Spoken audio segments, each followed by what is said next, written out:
Within the variety of mystic traditions, we also often find very practical guidance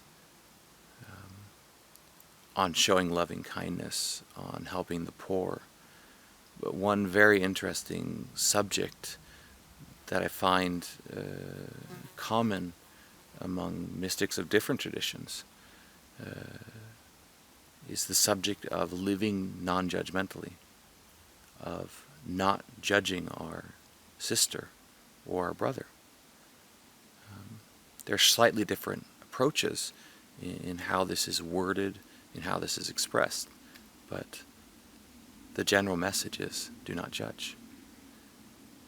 Often in these anecdotal collections from the mystics, we find that a disciple comes and asks a teacher a question, and in something called the spiritual meadow, in Orthodox text, we see that a disciple comes to his teacher and says, "Why do I so often sit in judgment of my sisters and brothers?" And the teacher says, "You do this because you do not know yourself. Because if you knew yourself, you would not judge. Who am I? Why am I here?" These existential questions that we've been asking through the generations.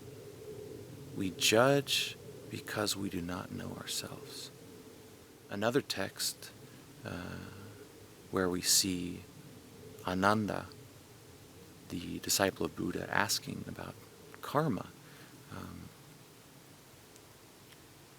The Buddha addresses this subject of not judging as related to karma, because the question appears to be, how do I know my own karma? And we often hear, and just in passing, people say, "Oh, you have good karma."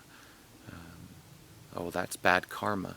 And we often think of this as kind of a list, a calculation of the sum of our good acts and our perhaps selfish acts, we can say.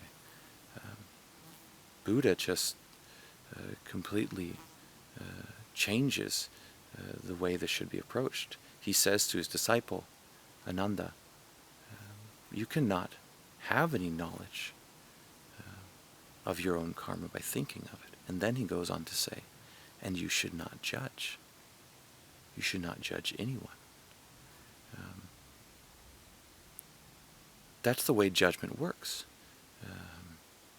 We often compare ourselves to others.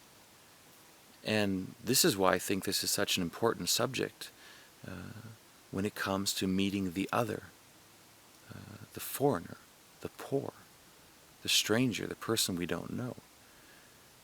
Because we have a set of judgments in place, often very quickly about them, perhaps based on past experiences, perhaps based on other people's stories about the people with the dark skin, the refugee, the poor people, about someone's sexuality, and we have judgments about them. It's not just often ignorance about the other person's situation, the inability to put ourselves in their place and think the way they might think, to try and see the world from where they're standing, but there's often much fear